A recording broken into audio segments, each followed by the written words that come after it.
My wife had one rule. If she ever cried, I wasn't allowed to follow her. It didn't matter if we'd argued, if she'd gotten bad news, or if she was crying because something beautiful had happened. The moment the first tear fell, she'd quietly stand up, walk through the kitchen, open the door to our garage, lock it from the inside, and disappear. 20 minutes, sometimes 30. Then she'd come back inside with red eyes, wash her face, smile at me, and say, "I'm okay." That had been our routine for almost 10 years, and for almost 10 years, I respected it, until the night I heard her talking to someone inside. "My name is Ryan, I'm 38. My wife, Emily, is 36. We've been married for 12 years. We've never had the kind of marriage people post about online. No grand romantic gestures, no expensive vacations every summer, no dramatic fights where someone packs a suitcase. Just life. Movie nights on Fridays, pancakes every Sunday morning, falling asleep halfway through whatever show we promised we'd finish together. If someone had asked me a month ago whether I trusted my wife, I would have laughed. Of course I did. There wasn't another person on this planet I trusted more. Which is exactly why what happened next nearly destroyed me. The first time Emily disappeared into the garage was almost 10 years ago. She'd just gotten off the phone with her mother. I heard her crying in the bedroom. By the time I reached the hallway, she was already walking toward the garage. I followed. She turned around before opening the door. Her face was soaked with tears. "Please." Just one word. "Please don't come in." I nodded. She locked the door behind her. 25 minutes later, she came back smiling. Not a fake smile, not a forced one, a real one. "I made dinner," she said, as if nothing had happened.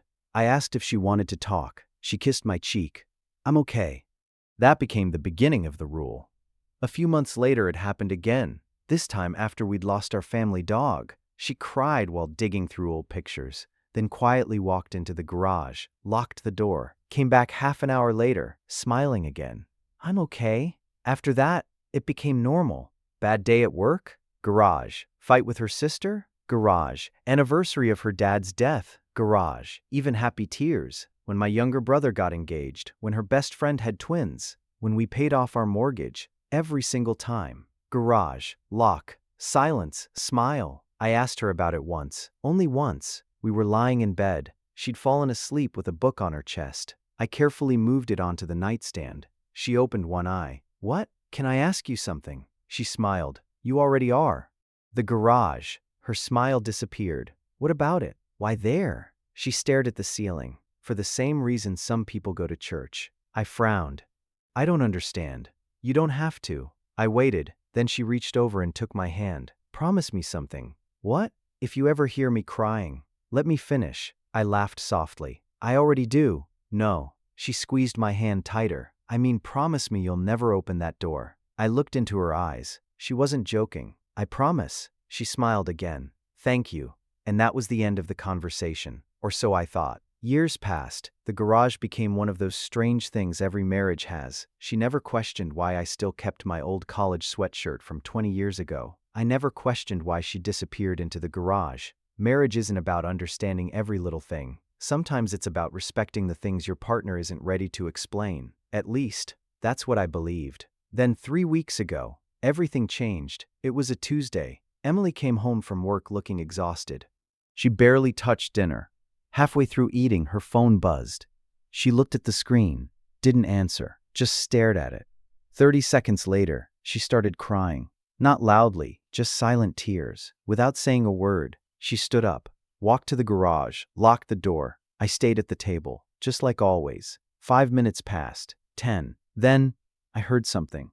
At first I thought she was praying. Her voice was too quiet to make out. I walked into the hallway, not because I wanted to spy, because I was worried. She sounded different. I stood outside the garage door. I shouldn't have. I know that. I broke the one promise I'd never broken. Then I heard her whisper, "I miss you so much." I froze. A few seconds later she spoke again. This time, there was no mistaking the words. "I wish your dad could meet you." Every hair on my arm stood up.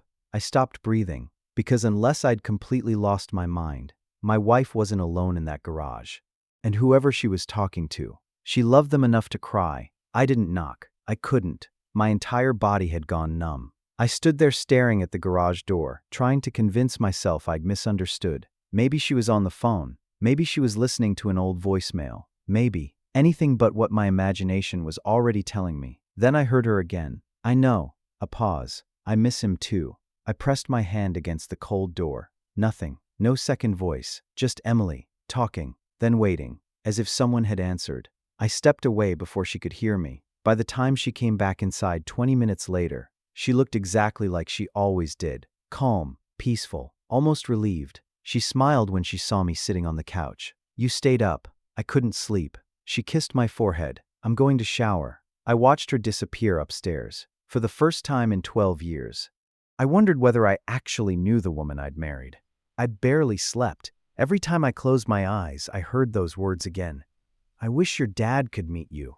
Who was she talking about? Whose dad? Why had she never mentioned them? By morning, I'd convinced myself there had to be a reasonable explanation. There always was. Emily wasn't a liar. She wasn't cruel. She wasn't the type of person who could secretly live another life. But people don't talk to empty rooms. That afternoon, I did something I'd never done before. I checked our phone bill. Not her messages, not her photos, just the numbers she'd been calling. There wasn't anything unusual. Her mom, her sister, work, me. No mysterious number, no late-night calls, nothing. If she was hiding someone, she was doing an incredible job. Over the next week, I started noticing things I'd ignored for years. Little things. She'd disappear into the garage carrying shopping bags, never groceries, never tools, small gift bags. Once I saw wrapping paper sticking out. Another time it was a tiny pink ribbon. When she'd come back, the bags were gone. I never saw them again. Friday evening I tried asking again, as gently as I could. We were making dinner together. She was cutting vegetables while I stirred the pasta. You okay? She smiled. Yeah, you've seemed distracted. A little tired. I nodded, then casually asked, who were you talking to in the garage Tuesday?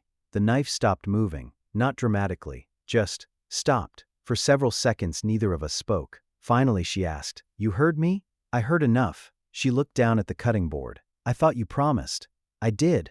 I'm sorry. I wasn't trying to listen. I was worried. She nodded slowly. I know. So, I waited. Who were you talking to? She didn't answer. Instead, she quietly put the knife down, walked over to me, wrapped both arms around my waist, and held me tighter than she had in months. I love you. I love you too. She buried her face against my chest. Please don't ask me again. Those words hurt more than any explanation could have. Because she wasn't denying anything, she was asking me to stop looking. The next morning she left early for work. Around noon I realized she'd forgotten her lunch. It almost never happened. I packed everything into a paper bag and drove to her office. The receptionist smiled when she saw me. Emily's husband? That's me. I'll let her know you're here. A few minutes later, Emily hurried into the lobby. She looked surprised. You drove all the way here? You forgot your lunch. She laughed softly. You didn't have to. I know. She kissed my cheek. Thank you. As she reached for the bag, something fell out of her purse, a folded receipt. She picked it up too quickly, almost instinctively, but not before I saw the store name. Little Dreamer's Baby Boutique. I frowned. She noticed. It was for a coworker. Oh, I forgot to give it to her. Okay. She smiled, too quickly, then changed the subject. I should get back. I nodded. As I walked back toward my truck, I looked through the office windows. Emily wasn't heading back inside. She was standing in the lobby, watching me leave, and crying. That night I couldn't stop thinking about the receipt. We didn't have children. We'd tried. For years. Doctors. Treatments. Hope.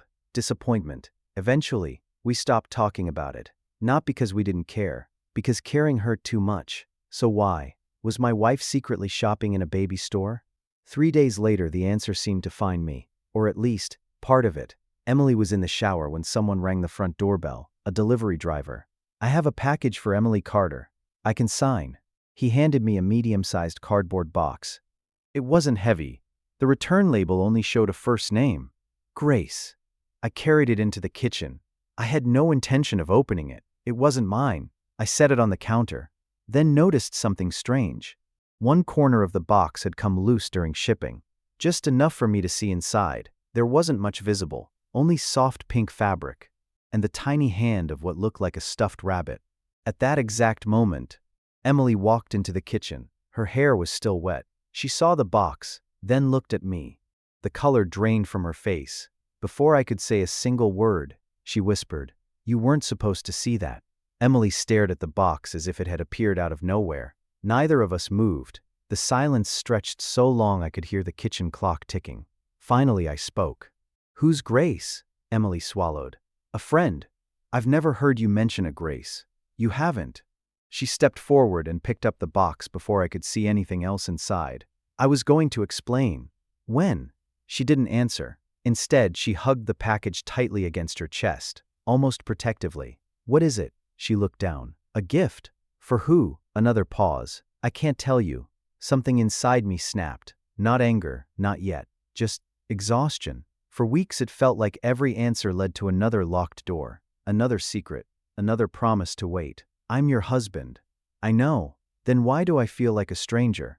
She looked like I'd slapped her. "I never wanted you to feel that way." "Then help me understand." Tears filled her eyes again. Without saying another word, she walked past me, straight toward the garage. The lock clicked. I didn't follow. This time it wasn't because of my promise. It was because I didn't trust myself. If I opened that door while I was angry, I was afraid I'd say something I'd spend the rest of my life regretting. So I grabbed my keys, got in the truck, and drove. I ended up at the lake about 20 minutes from our house, the place where Emily and I had our first date. I sat there until sunset, trying to remember when we'd stopped telling each other everything. The answer was, we hadn't. Not really. We'd survived job losses, my father's heart attack, her mother's cancer, years of infertility treatments, countless disappointments. We'd always faced everything together, until now. When I got home, the house was dark. Emily was asleep on the couch, or pretending to be. A folded blanket covered her shoulders. The garage door was closed. I quietly walked upstairs. Halfway to our bedroom, I noticed something sitting on the kitchen counter. The box was gone, but in its place was a handwritten note. "I'm sorry." Nothing else. No explanation. Just 2 words. I crumpled the paper in my hand, then immediately smoothed it back out, because I knew she'd written it through tears. The next morning was Saturday. Normally we made pancakes together. Neither of us mentioned it. She cooked eggs. I made coffee. The television filled the silence neither of us knew how to break. Around 10 o'clock, Emily's sister Hannah stopped by unexpectedly. Emily went upstairs to get dressed. That left Hannah and me alone in the kitchen. She looked at me for a moment. "You look terrible." "Thanks. You know what I mean." I forced a smile. "I'm fine." "No, you're not." She lowered her voice. "Is this about the garage?" My heart skipped. "You know about it." Her expression changed immediately. She realized she'd said too much. "You know something." She sighed. "I shouldn't have said anything." "Hannah." She rubbed her forehead. "I promised." Everyone keeps promising her things. "I know." Meanwhile, I'm the only one who has no idea what's happening. She looked genuinely torn. Finally, she whispered, "I can tell you one thing." I waited. "It has nothing to do with another man." Relief washed over me. For about 2 seconds. "Then why all the secrets?" "I can't." "Hannah, I'm serious." "I promised, Emily." I leaned against the counter. "Is she in danger?" "No." "Is she sick?" Hannah hesitated just long enough to make my stomach drop. Then she quickly shook her head. "No." "Then what?" She looked toward the stairs to make sure Emily wasn't coming, then quietly said, "Ryan, whatever you think is in that garage. It's so much sadder than that." Before I could ask another question, Emily came downstairs. Hannah immediately smiled. "So, are we still doing lunch tomorrow?" Emily nodded. "Of course." The conversation was over. That night I couldn't sleep. Around 2 in the morning I heard movement downstairs. "Emily." I looked through the bedroom window. She wasn't going to the garage. She was carrying a trash bag toward the curb. I watched until she went back inside. Then I quietly slipped downstairs. I don't know why.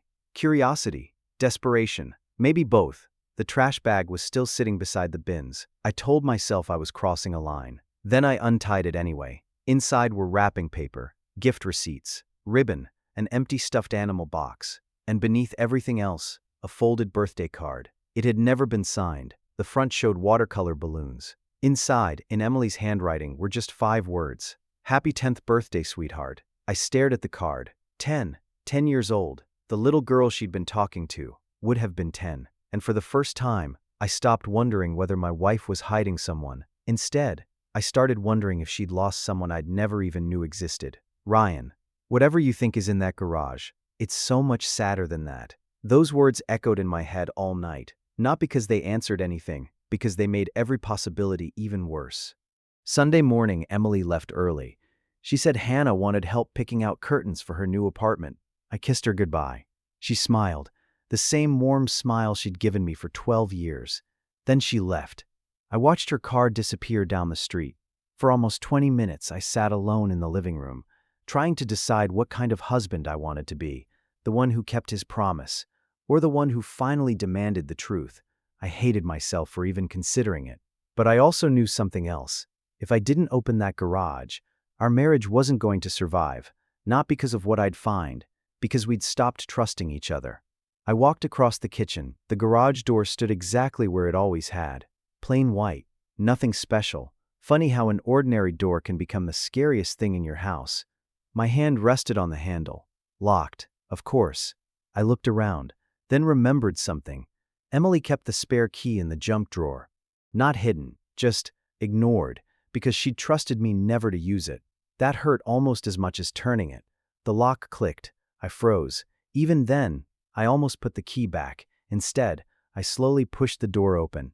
The garage looked completely normal. Shelves, paint cans, Christmas decorations, old camping equipment, my toolbox. For 1 second I actually laughed.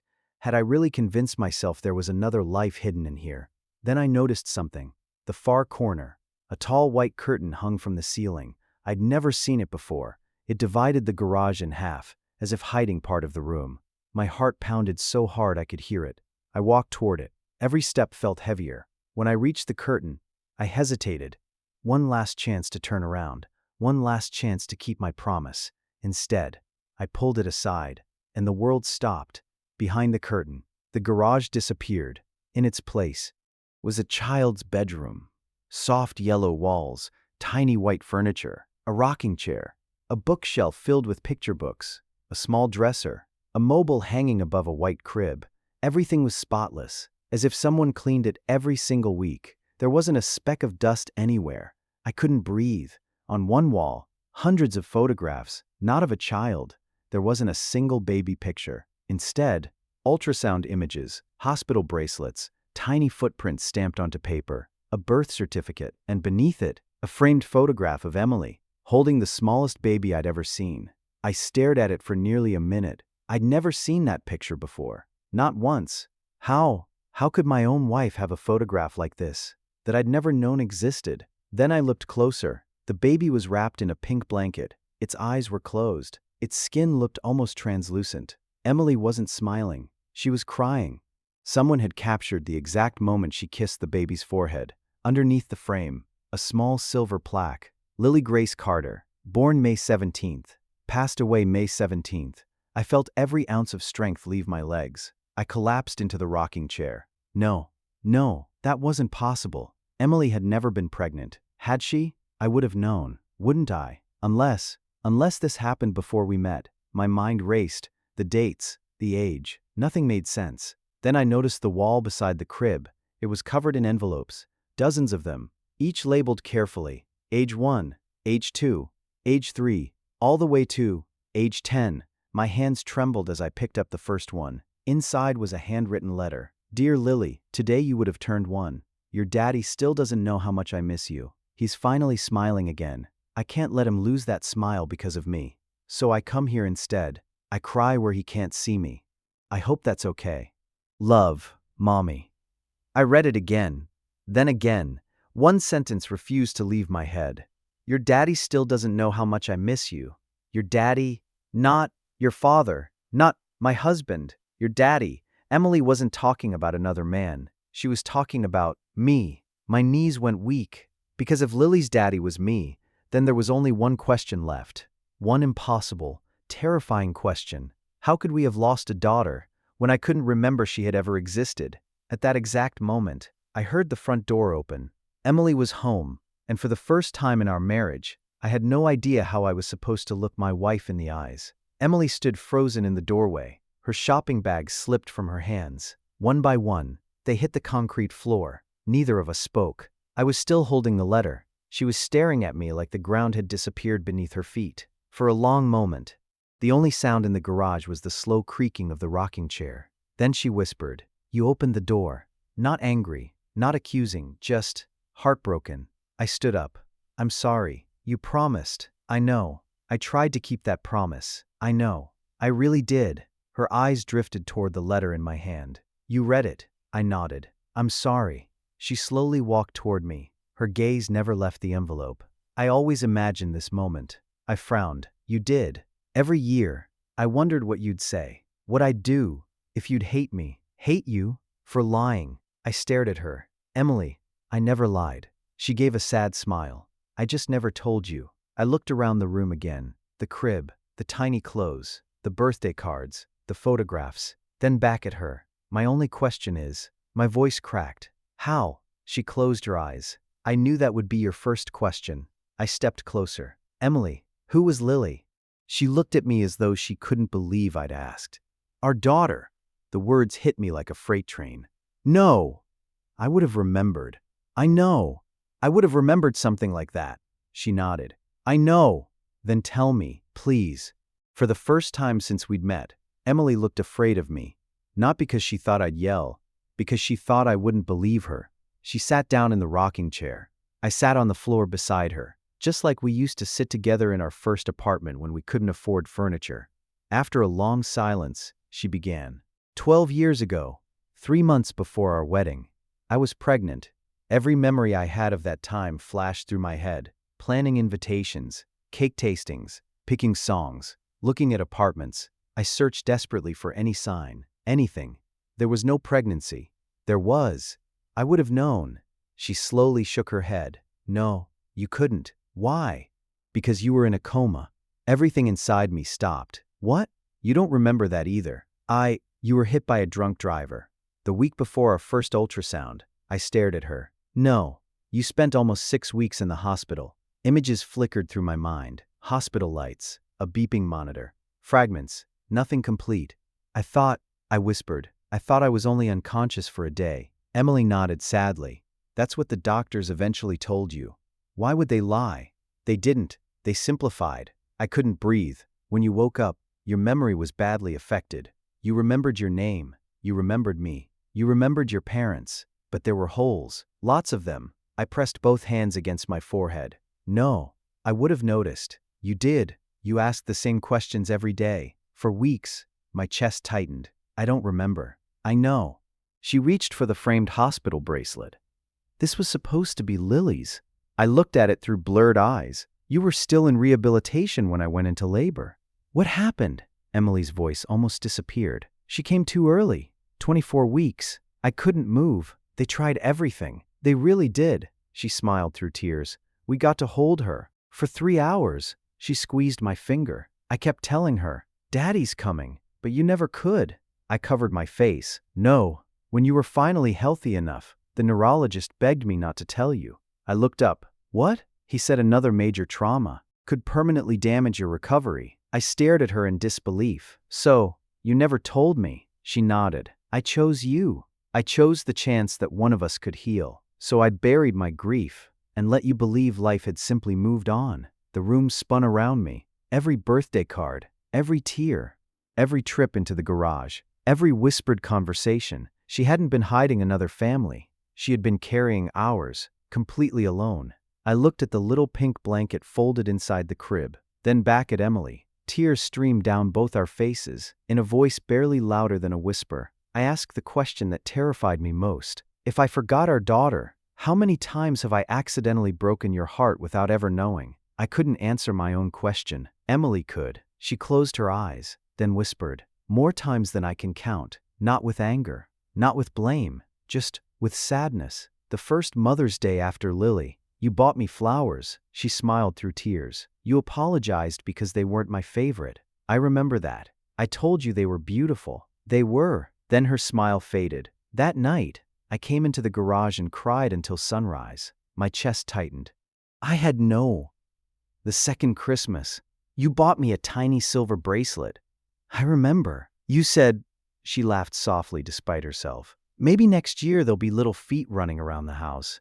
I covered my face. "Oh God, you didn't remember." "I know. You weren't trying to hurt me. You were dreaming out loud. And I smiled. Then I came in here. She looked around the room, and I spent an hour talking to Lily. I couldn't stop crying. Every happy memory I had another version, one I never knew existed, one where my wife carried a pain I couldn't even see. I almost told you. She looked toward the crib, so many times. Every birthday, every anniversary, every time you looked at children in the grocery store. What stopped you? The doctors. She answered without hesitation. They were terrified another severe emotional trauma would undo everything. They kept saying, if he remembers naturally one day, that's different. Don't force it. So I waited. 1 year. Then she looked at me. Then another. And another. Eventually, I stopped waiting. I convinced myself that protecting you was the same thing as healing. I slowly stood, walked to the wall. There were 10 birthday cards, 10 wrapped gifts, 10 letters, one for every year Lily should have been alive. You bought her presents? Emily nodded. Every year. What happened to them?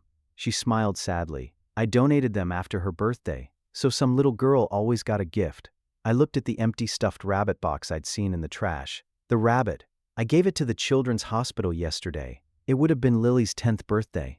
The date hit me like lightning. Yesterday, everything suddenly aligned. The phone call that made her cry, the baby boutique receipt, the birthday card, the wrapped presents, the garage.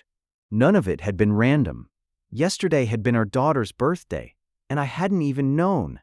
I walked over to the crib. Inside lay a tiny pink knitted blanket. Without thinking, I picked it up. The moment my fingers touched it, something happened. Not a complete memory, more like a feeling. Warm hospital lights. Emily laughing, my hand resting against her stomach, a tiny heartbeat echoing through a dark room. Then, sirens, rain, blinding headlights, a violent impact. I staggered backward. Emily caught my arm. Ryan, more flashes, a hospital room, her face beside my bed. She was crying, holding my hand, her stomach flat. I looked at her. I remember. She froze. What? Not everything, but I closed my eyes. I remember apologizing. Her lips parted. What? I remember asking you, did I miss the ultrasound? Emily's entire body began shaking. You remember that? I don't know why, but I remember saying it.